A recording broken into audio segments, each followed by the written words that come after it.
Good morning. ఈరోజు మా గార్డెన్లో హార్వెస్ట్ చేయబోతున్నాము. చూడండి, తైవాన్ జామ. Such a big size fruit. ఇప్పటికి 4-5 కాయలు ఇచ్చిందండి. చూడండి ఎంత పెద్ద సైజు తైవాన్ జామ అనేది వచ్చింది ఈసారి. ఇంతేకాదు, ఈరోజు నేను మీకు మా దగ్గర కొన్ని నేరేడు పళ్ళ శాప్లింగ్స్, మేము నేరేడు కాయలు కొనుక్కున్న తర్వాత వాటి సీడ్స్ని కలెక్ట్ చేసి ఒక చిన్న పాట్లో వేశాను. అవి శాప్లింగ్స్ వచ్చినాయి. వాటిని ఇప్పుడు నేను బోన్సాయి కల్చర్ చేసి రిపోర్ట్ చేయబోతున్నాను. ఇవాళ మార్నింగ్ మా గార్డెన్లో మొత్తం క్లీనింగ్ అండ్ గ్రీనింగ్ ప్రాసెస్ చేస్తున్నాము. డైలీ కొంచెం షెడ్యూల్ బిజీ అయిపోవడం వల్ల గార్డెనింగ్కి టైం కేటాయించడం అనేది కొద్దిగా తగ్గింది. అందుకని ఇవాళ సండే రోజు కొద్దిగా గార్డెనింగ్ చేద్దామని చెప్పి మొత్తం అంతా వేస్ట్ అంతా క్లీన్ చేసేసి మొక్కల్ని చూస్తున్నాము. గడ్డి చాలా ఎక్కువైపోయిందండి, అదంతా వీడౌట్ చేసేయాలి. ఇవాళైతే క్లీనింగ్ ప్రాసెస్ పెట్టాము. అంతేకాకుండా కొన్ని శాప్లింగ్స్ కూడా మేము నాటామండి. ఇది మొక్కజొన్న. మనం కొన్ని స్వీట్ కార్న్స్ కొన్నాము. కొని తినడం లేట్ అయిపోయింది. అవి కొంచెం హార్డ్ అయిపోయినాయి. వాటిని మేము డైరెక్ట్గా సాయిల్లో పెట్టేస్తే ఈ విధంగా శాప్లింగ్స్ అనేవి వచ్చినాయి. వీటిని శాప్లింగ్స్ వచ్చిన తర్వాత కొద్దిగా పెద్దగా గ్రో అయిన తర్వాత మేము వాటిని ఇలా సపరేట్ చేసామండి. చిన్న చిన్న వాటిని తీసి ఫస్ట్ పెట్టడం స్వీట్ కార్నే మేము మట్టిలో పెట్టేస్తే దానికి అన్ని ఈ విధంగా మొలకలు అనేవి వచ్చినాయి. తర్వాత పెద్దగా అయ్యాక సపరేట్ చేసాము. ఇప్పుడు బోన్సాయికి ఈ విధంగా ఉండే సాయిల్ సరిపోతుందండి. అందులో శాండ్ అంతా మిక్స్ అయిపోయి ఉన్నాయి. అందుకనేసి ఈ సాయిల్ నేను యూజ్ చేసి ఇప్పుడు బోన్సాయి ఎలా చేయాలి అనేది ఈ వీడియోలో పోస్ట్ చేయబోతున్నాను. ఇవి నేను కలెక్ట్ చేసిన అంటే నేను సీడ్స్ తిన్న తర్వాత నేను ప్లాంట్ని ఈ విధంగా నేను సీడ్స్తో గ్రో చేసిన నేరేడు సాప్లింగ్స్. ఇక్కడ మదర్ రూట్స్ ఉన్నాయి చూడండి. ఇవి 4-5 కొమ్మలు, 4-5 చెట్లు ఉన్నాయి చిన్న చిన్నవి. ఈ మదర్ రూట్ని కట్ చేసి ఇప్పుడు ఏ విధంగా చేయాలనేది నేను చూపిస్తాను. ఈ టబ్లో నేను దీన్ని పెట్టబోతున్నాను. అందుకని ఫస్ట్లీ నేను ఇక్కడ 4 హోల్స్ అయితే చేశానండి. వాటికి పెద్ద హార్డ్ వర్క్ ఏం కాదండి. దాని మదర్ రూట్ని కట్ చేయాలి. ఇలాంటి జిఏ వైర్తో దాన్ని టై చేసేయాలి కట్ చేసిన తర్వాత. ఇప్పుడు ఈ రకమైన మట్టి మనకు కావాలి. ఫస్ట్ మొక్క వేర్లని మనం కట్ చేసే ముందు మనం ఇక్కడ పాట్ బ్యాక్ సైడ్ నుంచి ఈ జిఏ వైర్లని ఈ విధంగా లోపలికి ఇన్సర్ట్ చేసుకోవాలండి. ఇలా 4 సైడ్స్ నుంచి నేను పెట్టిన హోల్స్లోంచి నేను ఈ జిఏ వైర్ని తీసిన తర్వాత ఇప్పుడు మనకి ఈ మట్టిలో కంప్లీట్గా సాఫ్ట్ సాయిల్ లేదు. ఇందులో అంతా స్టోన్స్ ప్లస్ శాండ్ మిక్స్ అయిన మట్టి అండి. ఇది మేము ఆల్రెడీ కొన్ని మొక్కలు పాతిన మట్టి ఇది. వాటిలో కొంచెం మాన్యూర్స్ కలిపేసి ఈ విధంగా తయారు చేసి పెట్టుకున్నాము. ఇప్పుడు ఈ మట్టిని నేను ఇందులో వేయబోతున్నాను. ఒక లేయర్ ఇలా కొద్దిగా నేను అన్ని మిక్స్ చేసిన సాయిల్ని కలిపాను.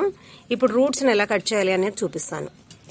ఇది మన శాప్లింగ్ కదా, ఇది మదర్ రూట్ అయినప్పుడు మనం చూసి ఈ మదర్ రూట్ని ఇక్కడికి కట్ చేసేయాలి.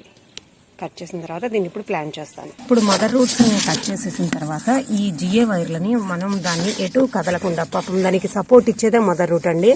ఇప్పుడు మనం మదర్ రూట్ని మనం కట్ చేసిన తర్వాత అది డీప్గా పెనిట్రేట్ కాలేవు కాబట్టి మనం ఈ జిఏ వైర్తో వాటికి సపోర్ట్ ఇవ్వాలి. మొత్తం వాటిని ఫ్రెండ్లీగా నుంచోవడానికి పాపం సపోర్ట్ ఉండదు కదా, అందుకని మనం జిఏ వైర్తో దానికి సపోర్ట్ ఇస్తున్నాము. అడిషనల్ సపోర్ట్ ఇచ్చిన తర్వాత ఈ రిమైనింగ్ సాయిల్ అనేది మనం నింపేయాలి. శాండ్ అన్నీ మిక్స్ అయి ఉన్న సాయిల్ అయితే మనకి ప్రిపేర్ ఉంది కదా, ప్రిపేర్ చేసుకున్న సాయిల్, దాన్ని నేను ఇందులో నింపేయబోతున్నాను. ఇవాళ అదే కాదండి ఎక్స్పెరిమెంట్ నేను ఏం చేశానంటే, ఈ గిన్నె మాలతే ఉంది కదా, దాన్ని కూడా స్టెమ్ కటింగ్ చేసి దీంట్లో పెట్టి చూడాలి అది ఏ విధంగా పెరుగుతుందని చూడాలి. మీరు ఎప్పుడైనా ప్లాంటింగ్ చేసేటప్పుడు అందులో ఒకటే రకమైన చెట్టుని పెడితే కనుక వాటర్ అనేది ఎక్స్ట్రా అయితే కనుక ఆ చెట్టు చనిపోయే ఛాన్స్ ఉంటుంది. అందుకే ఒక్కొక్క తొట్టిలో అట్లీస్ట్ 2 చెట్లు పెట్టండి. లేకపోతే ఇలాంటి గ్రాస్ ఉంటుంది కదా మనకి, టర్టిల్ వైన్ అలాంటివి, స్టాంగిల్ హార్ట్ అలాంటి ప్లాంట్స్ని కూడా పెడితే అడిషనల్ బ్యూటీ కూడా వస్తుంది. దానికి తోడు ఎక్సెస్ వాటర్ ఏమన్నా ఉంటే కనుక ఆ వాటర్ని ఆ ప్లాంట్స్ అనేవి అన్నీ కలిపి అబ్జర్వ్ చేసుకుంటాయి. ఆ విధంగా రూట్ అనేది పాడవకుండా చక్కగా మొక్కలు అనేది పెరుగుతాయి. ఇది ఎయిర్ ప్యూరిఫైయర్ ప్లాంట్ కదా, మీకు తెలిసిందే కదా. దీన్ని ఎలిఫెంట్ ఫేస్ ప్లాంట్ అని కూడా అంటాం కదా. చూడండి, ఇది చిన్న సాప్లింగ్ తెచ్చి పెట్టాను. అది ఏ విధంగా నేను చూసుకోలేదు. ఇది చూడండి ఎలా పెరిగిపోయింది. ఇప్పుడు దీన్ని కూడా రీపోటింగ్ చేస్తున్నాను. చిన్న కొమ్మ స్టెమ్ కటింగ్ పెడుతున్నాను. ఇలాంటి ప్లాంట్ని మీరు ఏదైనా పెట్టాలి అంటే కనుక వాటి రూట్స్ చూసి ఒక చిన్న మొక్క కట్ చేసుకున్నా మీకు చక్కగా గ్రో అయిపోతుందండి. ఇది రూట్స్ ఉన్న ప్లేస్ సరిగ్గా చూసుకుని తెలుసుకోవాలి. చూడండి, నేను ఇంత పార్ట్ని అయితే తీసుకున్నాను. ఇక్కడ రూట్స్ అనేవి ఉన్నాయి కదా. ఇప్పుడు దీన్ని కూడా నేను రీప్లాంట్ చేయబోతున్నాను. ఇదిగోండి, ఇంత రూట్ అనేది నాకు దీన్ని దొరికింది. మళ్ళీ దాన్ని కూడా నేను మళ్ళీ దాంట్లోనే ప్లాంట్ చేయబోతున్నాను. మేము గార్డెనింగ్ చేస్తే మా జాకీ కూడా మాతో పాటు వచ్చేసింది.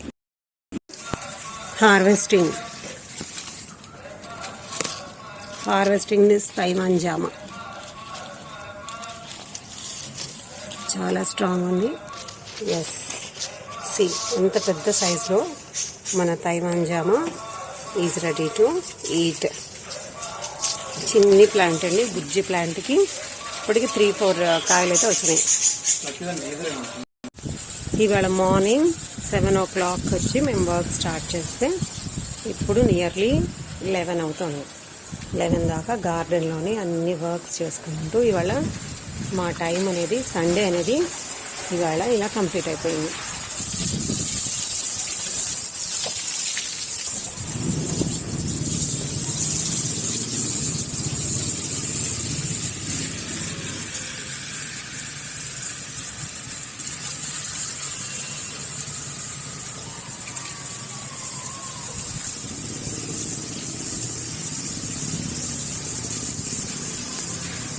మీరు కూడా ఇలా క్యాలరీస్ బర్న్ చేయాలంటే జిమ్స్కి వెళ్ళనక్కర్లేదండి. జిమ్కి ఇలా ఇంట్లో ఉన్న వర్క్నే మనం చేసుకుంటే, గార్డెనింగ్ అలాంటివి హ్యాబిట్ అనేవి చేసుకుంటే మనకి చక్కగా క్యాలరీస్ అనేవి బర్న్ అయిపోతాయి. ఐ హోప్ ఈ వీడియో మీకు హెల్ప్ఫుల్గా ఉంది ఎక్స్పెక్ట్ చేస్తున్నాను. Thank you all. So excited.